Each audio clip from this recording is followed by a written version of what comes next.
Assalamualaikum warahmatullahi wabarakatuh. Perkenalkan, saya Rida Pradita Silvia, Guru Sosiologi SMAN 1 Cigugur, Kabupaten Kuningan, sekaligus mahasiswa PPG dalam jabatan kategori 2 pada LPTK Universitas Pendidikan Indonesia dengan nomor induk mahasiswa 2215349. Pada hari ini, tanggal 13 Desember 2022, saya akan melaksanakan uji kinerja secara luring di sekolah saya.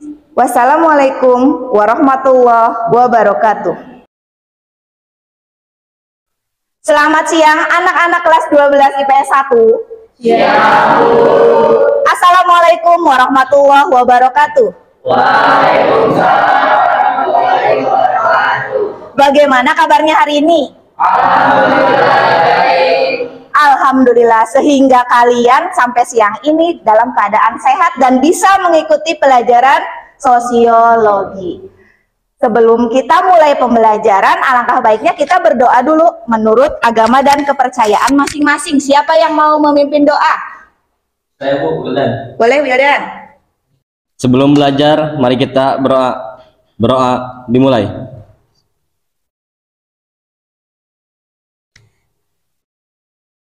Berdoa selesai. Oke, kita lanjut cek kehadiran dulu ya. Abi, Andika, Anita, Asep, Dafarel, sakit. Hani, Hilmi, izin. Meli, Nabila, Penny, Rahma, Restu, Riza, Silpi, Widya. Alhamdulillah ya, banyak yang hadir, tapi ada beberapa di antara kalian yang sakit. Mudah-mudahan teman kita yang sakit segera diberikan kesembuhan, supaya besok bisa berangkat ke sekolah. Baik, sekarang kita akan mempelajari materi baru, yaitu materi kearifan lokal. Tapi sebelumnya, ada yang masih ingat nggak minggu kemarin kita belajar mengenai materi apa? Minggu kemarin kita mempelajari ketimpangan sosial. Terus apa lagi yang kita pelajari? Bentuk ketimpangan sosial. Ada bentuk apa aja kemarin? Ketimpangan pembangunan, ketimpangan pendidikan, betul, ketimpangan kebudayaan, ketimpangan golongan kaya dan miskin, ketimpangan pemilik modal dan buruh. Betul, itu materi kita minggu kemarin. Tujuan pembelajaran pada hari ini, peserta didik dapat merumuskan pengertian dan ciri-ciri kearifan lokal. Yang kedua, peserta didik dapat menguraikan fungsi kearifan lokal. Yang ketiga, peserta didik dapat menelaah bentuk-bentuk kearifan lokal. Dan yang keempat, peserta didik dapat mempresentasikan hasil diskusi kearifan lokal. Siapa yang mau baca quote di depan? Agit, boleh. Hanya pendidikan yang bisa menyelamatkan masa depan. Tanpa pendidikan, Indonesia tak mungkin bertahan. Karena pendidikan adalah sumber dari segala sumber kemajuan bangsa. Dengan pendidikan dapat meningkatkan kualitas sumber daya manusia. Sebelum kita masuk materi, Ibu punya sebuah video yang harus kalian saksikan. Kemudian nanti kalian akan diberi pertanyaan pemantik oleh Ibu. Selamat datang di Indonesia. Saya bahagia menyambut kehadiran Ibu dan Bapak di Pulau Bali. Hari ini saya ingin mengajak Bapak Ibu merasakan kearifan lokal dari Indonesia. Saya menyebutnya kehidupan berkelanjutan. Indonesia adalah negeri yang kaya akan budaya, yang memiliki keunikan tersendiri, syarat dengan filosofi dan nilai-nilai kehidupan. Musik tradisional yang menyambut Bapak dan Ibu adalah salah satu kesenian khas Bali. Alat yang bernama gamelan namanya rindu. Alat yang dimainkan terbuat dari bambu yang ramah lingkungan. Alunan harmoni suara rindu dapat membawa kita seolah menyatu dengan alam dan menghasilkan harmoni. Harmoni ini adalah kehidupan masyarakat Indonesia yang rukun dan toleran di tengah perbedaan.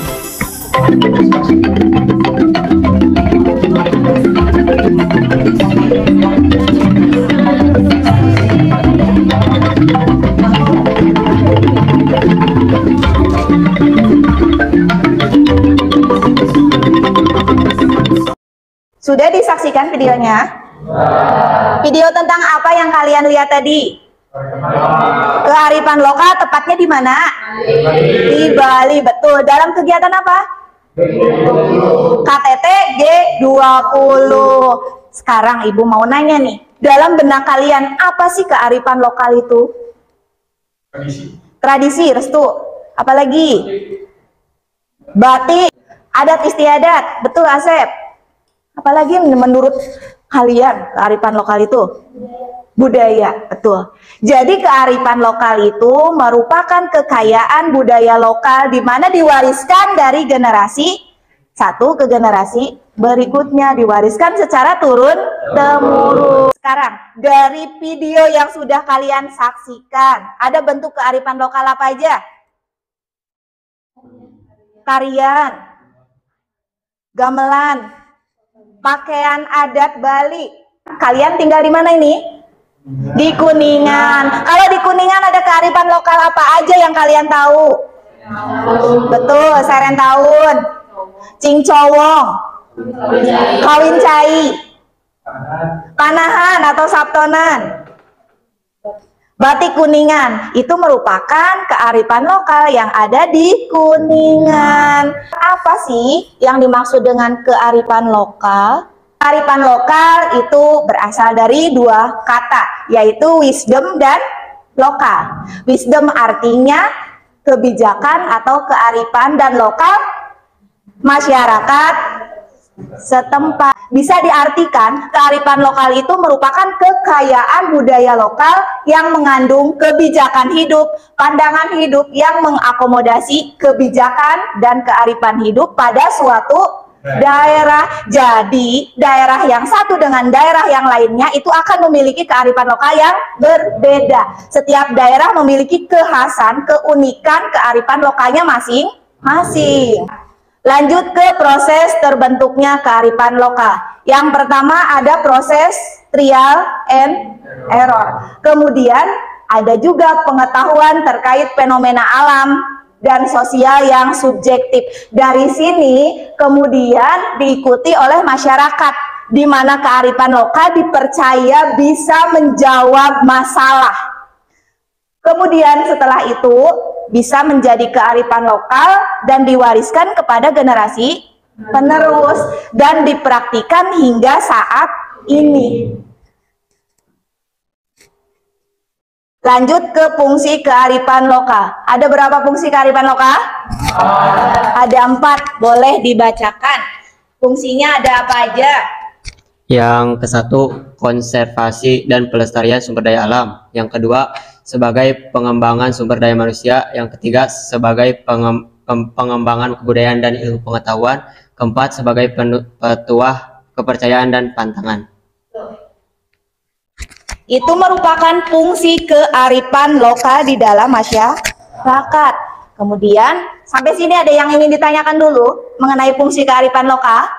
Tidak. Oke, kita lanjut ke ciri-ciri kearifan lokal. Yang pertama cirinya mampu bertahan terhadap budaya luar. Dalam artian budaya luar ini budaya asing. Kemudian yang kedua, memiliki kemampuan mengakomodasi unsur-unsur budaya luar. Yang ketiga, mempunyai kemampuan mengintegrasikan unsur budaya luar ke dalam budaya asli.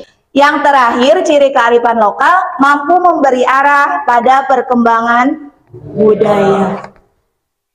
Oke, kita lanjut ke contoh kearifan lokal. Yang pertama ada cagar budaya. Ini di mana cagar budaya? Betul, di Paseban. Kemudian yang kedua ada wayang, yang ketiga batik. Kita masuk ke bentuk kearifan lokal. Bentuk kearifan lokal ada 2. Yang pertama yang berwujud nyata atau dan yang kedua yang tidak berwujud atau intangible. Sekarang dari gambar ini yang nyata apa yang tidak berwujud? Tuh, ini yang berwujud nyata. Sekarang kalau ini berwujud nyata, lalu kearifan lokal yang tidak berwujud menurut kalian apa sih? Musik daerah, terus nasehat atau petuah, ya. Kemudian apa lagi? Pamali, ya kan di Sunda ada pamali. Pamali itu larangan, ya. Kemudian apa lagi? Ada nyanyian, ada kidung. Itu merupakan bentuk kearifan lokal yang tidak berwujud. Sudah selesai materinya, ada yang ingin ditanyakan untuk materi kearifan lokal? Pada pertemuan sebelumnya, Ibu kan sudah membagi kelas ini menjadi 5 kelompok, betul? Betul. Dan hari ini Ibu akan membagikan lembar kerja peserta didik menurut kelompoknya masing-masing. Sudah berkumpul dengan kelompoknya? Sudah. Ibu akan bagikan LKPD-nya ya.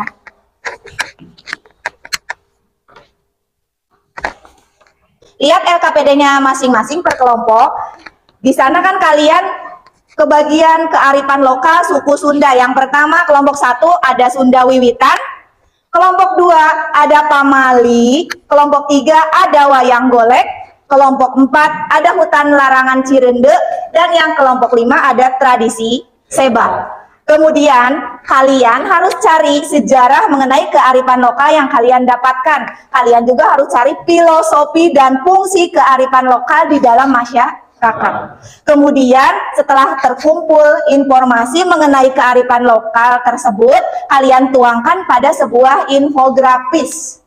Kalian bikin infografis melalui media Canva. Sampai sini ada yang ingin ditanyakan mengenai tugasnya? Paham tugasnya masing-masing? Kalau paham, selamat mengerjakan dan kerjakan dengan penuh semangat. Karena dalam pelajaran sosiologi ada 3 penilaian. Yang pertama penilaian sikap, yang kedua penilaian pengetahuan, yang ketiga penilaian keterampilan. Jadi tidak ada anak yang pasif, semua anak harus ikut aktif. Ini materinya tentang apa? Hutan Larangan Cirende. Silakan cari informasi, dibuka HP-nya masing-masing. Kemudian setelah terkumpul informasi mengenai Hutan Larangan Cirende, kalian tuangkan ke sebuah infografis. Buat infografis semenarik mungkin untuk kalian presentasikan di depan kelas. Paham? Semangat.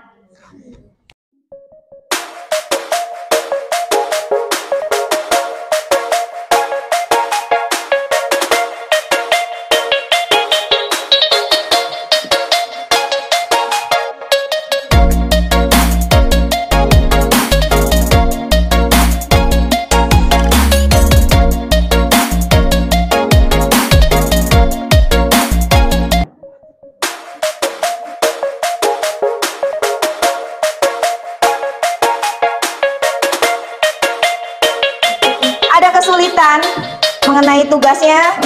Tidak. Kayak gini, Bu. Ya, betul. Infografisnya dibuat seperti ini, tapi kalau bisa ada gambarnya biar kelihatan lebih menarik. Oh, iya, Bu. Ya. Ya. Kan bisa ditambahin gambar, disisipin di situ ya. Iya. Ada kesulitan?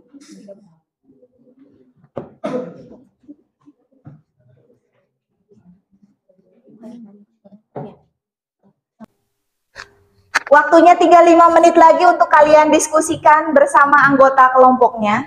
Manfaatkan waktu sebaik mungkin. Selesai pembuatan infografisnya? Sudah, alhamdulillah. Kalian Ibu lihat mendiskusikannya aktif dengan teman anggota kelompoknya ya. Berarti sekarang waktunya kita presentasi.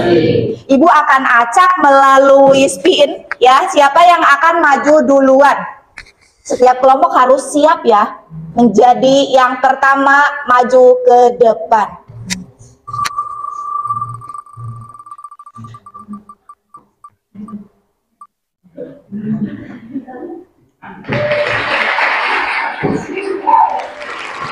Kelompok 3, mangga maju ke depan untuk mempresentasikan hasil diskusinya mengenai kearifan lokal yang berwujud nyata, yaitu wayang golek.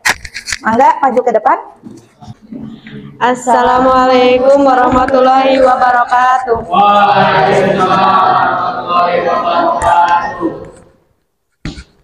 Kami dari kelompok 3 akan mempresentasikan tentang wayang golek. Pengertian, wayang golek merupakan salah satu dari ragam kesenian wayang yang berasal dari masyarakat Sunda.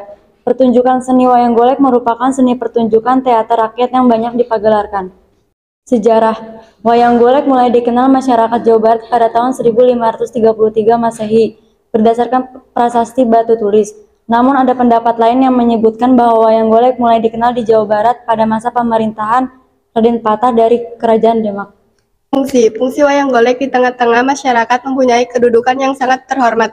Di samping sebagai sarana hiburan yang sehat, ia juga berfungsi sebagai media penerangan dan pendidikan, baik itu tentang moralitas, etika, adat istiadat, atau religi. Baik, ada yang mau ditanyakan? Silakan, ada yang mau menanggapi atau memberikan pertanyaan untuk kelompok 3 wayang golek? Perkenalkan, nama saya Agit Ramdhani dari kelompok 4. Saya akan bertanya, kenapa wayang ditetapkan sebagai warisan budaya asli Indonesia? Izin menjawab, wayang ditetapkan sebagai mahakarya dunia oleh UNESCO karena kesenian ini telah mengakar dalam budaya Indonesia. Apakah dipahami? Jadi, itu tambahkan ya, wayang golek ini sudah diakui secara dunia, sudah dipatenkan oleh UNESCO, sehingga negara tetangga tidak akan bisa mengklaim wayang sebagai kebudayaan mereka. Perkenalkan, nama saya Reja dari kelompok 4. Pertanyaan saya, bagaimana kedudukan wayang dalam lingkungan masyarakat? Pertanyaan dari Reja, bagaimana kedudukan wayang golek di dalam masyarakat, khususnya masyarakat Sunda ya? Izin menjawab, wayang tersebut berkembang dari zaman ke zaman. Oleh karena itu, wayang dianggap memiliki arti yang sangat berharga dalam pembentukan karakter dan jati diri bangsa serta peradaban Indonesia. Ada lagi yang mau menanggapi dari kelompok yang lainnya? Ya. Cukup mengenai wayang golek? Sudah paham mengenai wayang golek? Kalau paham, boleh diitutup untuk kelompok 3. Sekian dari kelompok kami, kurang lebih mohon maaf. Wassalamualaikum warahmatullahi wabarakatuh. Waalaikumsalam sudah mempresentasikan dengan baik mengenai wayang golek. Kelompok 2 mengenai kearifan lokal pamali. Kalau pamali berarti kearifan lokal yang berwujud atau yang tidak berwujud. Betul, yang tidak berwujud. Assalamualaikum warahmatullahi wabarakatuh. Kami dari kelompok 2 ingin menjelaskan tentang pamali.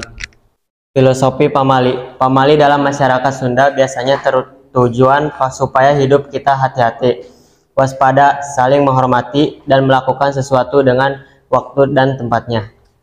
Contoh pamali: 1. Jangan keluar rumah pada menjelang maghrib. 2. Tidak boleh makan sambil berbicara. 3. Jangan duduk di muka pintu. 4. Jangan menyisakan nasi sebutir pun di piring. 5. Jangan menggunakan cobek. Fungsi pamali. Pamali dalam masyarakat Sunda biasanya bertujuan menghormati kepercayaan para leluhurnya, dilakukan dalam salah satu bentuk yaitu pamali. Bukan hanya untuk menjaga kepercayaan tersebut, tetapi di balik pamali tersebut memiliki nilai-nilai moral, kepercayaan, dan simbol dari kebudayaan Sunda. Sekian presentasi dari kelompok kami. Apakah ada yang mau ditanyakan? Saya Penny dari kelompok 3 izin bertanya, apakah pamali itu budaya? Saya izin menjawab. Ya, karena pamali adalah salah satu bentuk budaya lisan untuk mengatur perilaku masyarakat dengan larangan dan pantangan yang di dalamnya menganut adat terdahulu. Jelas? Ada lagi yang ingin ditanyakan untuk kelompok pamali? Boleh acungkan tangannya, kemudian berdiri. Perkenalkan, nama saya Melly Kurniawati dari kelompok 3. Apakah pamali sudah termasuk norma? Izin menjawab. Pamali akan berfungsi sebagai norma bagi masyarakat bila masyarakat itu sendiri memiliki kepercayaan terhadap pamali tersebut. Apakah puas? Cukup sekian presentasi dari kelompok kami, kurang lebihnya mohon maaf. Wabillahi taufiq wal hidayah. Wassalamualaikum warahmatullahi wabarakatuh. Tidak boleh duduk di pintu karena akan menghalangi jodoh kalau secara ilmiahnya menghalangi orang yang akan datang ke rumah, yang kehalangan jalan inti nama, ya kan? Jadi setiap pamali akan dipatuhi, akan ditaati oleh masyarakat setempat jika mereka percaya bahwa pamali akan memberikan nilai moral bagi masyarakat tersebut. Assalamualaikum warahmatullahi wabarakatuh. Waalaikumsalam warahmatullahi wabarakatuh. Kami dari kelompok 1 akan mempresentasikan hasil kerja kelompok kami, yaitu tentang Sunda Wiwitan. Sunda Wiwitan. Sejarah Sunda Wiwitan adalah ajaran dengan unsur monoteisme purba yang memiliki konsep di atas para pangersa dan Kyang. Dalam pateonya terdapat dewa tunggal tertinggi maha kuasa yang tak berwujud yang disebut Sang Hyang Kersa yang setara dengan Tuhan Yang Maha Esa. Ajaran ini juga disebut-sebut sebagai kepercayaan pemujaan terhadap kekuatan alam dan arwah leluhur yang bersatu dengan alam yang dianut oleh masyarakat asli suku Sunda. Penganut ajaran ini dapat ditemukan di beberapa desa di Provinsi Banten dan Jawa Barat, seperti orang Kanekes di Kabupaten Lebak, Banten, dan sebagian kecil orang Citagelar di Kabupaten Sukabumi, Jawa Barat. Menurut penganutnya, Sunda Wiwitan merupakan kepercayaan yang dianut sejak lama oleh orang Sunda sebelum datangnya ajaran Hindu dan Islam. Masyarakat Sunda Wiwitan Kuningan sudah ada sejak tahun 1840-an di daerah Cigugur yang menganut paham ajaran Madrais. Filosofi Sunda Wiwitan. Dalam ajarannya sendiri, Sunda Wiwitan sangat dekat dengan konsep saling menghormati antara manusia dengan alam, seperti yang terjadi di Sunda Wiwitan Cigugur Kuningan. Dengan tradisi serentaunya, masyarakat di sana selalu mengungkapkan rasa syukurnya terhadap melimpahnya hasil pertanian. Saya Hani dari kelompok 2, izin bertanya, bagaimana Sunda Wiwitan menjalankan perannya dalam bermasyarakat? Izin menjawab pertanyaannya. Jawabannya itu dalam ajarannya sendiri, Sunda Wiwitan sangat dekat dengan konsep saling menghormati antar manusia dengan alam. Seperti yang terjadi di Sunda Wiwitan Cigugur dengan tradisi serentaunya. Masyarakat di sana selalu mengungkapkan rasa syukur terhadap melimpahnya hasil pertanian. Apakah sudah jelas? Ada lagi? Sekian dari kelompok kami, kurang lebihnya mohon maaf. Wabillahi taufiq wal hidayah. Wassalamualaikum warahmatullahi wabarakatuh. Waalaikumsalam warahmatullahi wabarakatuh. Kelompok Sunda Wiwitan. Sebelumnya semangat banget Adit ya, hebat. Padahal sudah menjelang sore ini teh ya, tapi masih semangat belajarnya, hebat karena belajar investasi masa depan. Dikatakan oleh kelompok 1 bahwa di Cagar Budaya Paseban ada yang namanya tradisi Serentahun. Ada yang tahu tradisi Serentahun diadakannya setiap tanggal berapa? Tanggal 22 Rayagung. Assalamualaikum warahmatullahi wabarakatuh. Kami dari kelompok 5, yaitu tradisi Seba, akan mempresentasikan hasil kerja kami. Sejarah tradisi Seba. Seba adalah kata dalam bahasa Baduy yang artinya persembahan. Berdasarkan sejarahnya, Seba sudah dilakukan oleh masyarakat Baduy dalam kurun waktu yang lama. Konon, upacara Seba ini sudah berlangsung sejak ratusan tahun silam. Tepatnya pada masa kejayaan Kesultanan Banten. Tradisi Seba ini juga menjadi wujud kesetiaan dan ketaatan suku Baduy kepada pemerintah. Pemerintah yang dimaksud dalam hal ini adalah pemerintah Kabupaten Lebak dan pemerintah Provinsi Banten. Filosofi. Orang Baduy mempunyai filosofi, yakni lojor henteu beunang dipotong, pendek henteu beunang disambung. Arti dibalik filosofi ini adalah panjang tidak boleh dipotong, pendek tidak boleh disambung. Mereka merayakan sebuah tradisi upacara Sebas sebagai bentuk perwujudan ungkapan rasa syukur kepada bapak-bapak gede. Bapak-bapak gede ini maksudnya adalah bupati atau kepala pemerintahan daerah. Cukup sekian presentasi dari kelompok kami. Apakah ada yang bertanya? Saya Riza dari kelompok 1 ingin bertanya. Apa pesan moral yang terkandung dari tradisi Seba? pesan moral yang terkandung dalam tradisi Seba yaitu sebagai tradisi penyerahan hasil pertanian dan bentuk ucapan syukur serta silaturahmi, Seba Baduy dilengkapi penyampaian wasiat dari leluhur oleh tokoh-tokoh adat. Wasiat ini yang disampaikan tidak akan jauh dari imbauan untuk menjaga lingkungan dan kelestarian lingkungan. Saya Anita dari kelompok 1, izin bertanya, kenapa orang Baduy tidak memakai sandal? Memakai alas kaki adalah salah satu larangan suku Baduy. Suku ini meyakini bahwa larangan memakai alas kaki adalah suatu bentuk syukur kepada Tuhan Yang Maha Esa. Baik, kalau tidak ada lagi yang bertanya, saya tutup presentasinya. Kurang lebihnya mohon maaf. Wabillahi taufiq wal hidayah. Assalamualaikum warahmatullahi wabarakatuh. Silakan untuk kelompok terakhir maju ke depan. Berarti yang terakhir harus yang paling semangat ya di antara kelompok yang lainnya. Assalamualaikum warahmatullahi wabarakatuh. Kami dari kelompok 4, di sini kami akan mempresentasikan hasil diskusi kelompok kami, yaitu tentang hutan larangan Cirende. Saya di sini sebagai moderator, Segi, Agit, dan Reja sebagai pembaca materi. Filosofi, lepasnya ketergantungan terhadap nasi tercermin dari filosofi kampung adat Cirende yang berbunyi teboga sawah asal boga pare, teboga pare asal boga beas, teboga beas asal nyangu, tenyangu asal dahar, tedahar asal kuat. Bila diterjemahkan bunyinya, tidak punya sawah asal punya padi, tidak punya padi asal punya beras, tidak punya beras asal bisa memasak nasi, tidak bisa menanak nasi asal bisa makan, tidak bisa makan asal kuat. Dengan filosofis tersebut, warga Cirende tidak takut untuk tidak dapat makan nasi, karena istilah makan tidak hanya untuk memenuhi isi perut saja, tetapi sebagai sumber kekuatan sekalipun. Fungsi masyarakat adat Cirende melarang masyarakat sekitar maupun para wisatawan untuk masuk ke hutan larangan dengan menggunakan alas kaki dan memetik asal tanaman yang ada. Hal ini menunjukkan bahwa kearifan lokal memiliki fungsi untuk konservasi dan pelestarian sumber daya alam, berlandaskan nilai dan tradisi masyarakat. Dalam artian masyarakat, adat tersebut menjaga kestabilan lingkungan yang ada di sekitarnya, agar tidak rusak akibat ulah manusia. Karena mereka menganggap bahwa mereka dan alam saling berkaitan dan membutuhkan. Kami buka sesi tanya jawab. Apakah ada yang ditanyakan? Silakan, ada yang mau bertanya dari kelompok mana, sebutkan nama dan Nama saya Septriadi Sebana dari kelompok 5. Mengapa masyarakat Cirende disebut kampung adat? Mengapa masyarakat Cirende disebut kampung adat? Terima kasih atas pertanyaannya. Izinkan kami menjawab. Jawaban dari kami ialah karena kampung adat adalah sebuah wilayah tertentu yang dikelola oleh masyarakat adat yang memiliki asal leluhur secara turun-temurun dan memiliki hubungan yang kuat dengan lingkungan hidup. Sekian presentasi dari kelompok kami. Terima kasih atas atensinya. Kurang lebihnya mohon maaf. Wabillahi taufiq wal hidayah. Wassalamualaikum warahmatullahi wabarakatuh.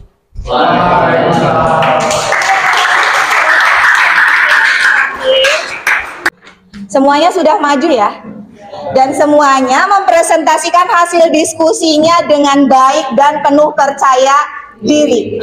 Beri tepuk tangan buat kita semua. Semuanya hebat ya. Kita evaluasi dulu. Tadi kalian maju ke depan. Materinya apa aja? Yang pertama, Sunda Wiwitan, Pamali, hutan larangan Cirende, sama tradisi Seba. Betul, itu kearifan lokal yang ada pada suku Sunda. Seperti dikatakan di awal, bahwa kearifan lokal di setiap daerah itu berbeda-beda. Karena setiap masyarakat berbeda kebutuhan alam dan kebutuhan sosialnya. Makanya di setiap daerah memiliki keunikan dan kekhasan masing-masing. Sekarang kalian akan diberi tugas pada media Wordwall. Silakan buka HP-nya masing-masing, siapkan kuotanya, Ibu akan kirim linknya ke Restu. Restu silakan kirim ke grup kelas. Soalnya ada 5, waktunya 5 menit. Ibu rasa cukup untuk menjawab 5 soal tersebut. Jangan nyontek, kerjakan sendiri dengan penuh percaya diri. Selamat mengerjakan. Silakan dibuka Wordwall-nya.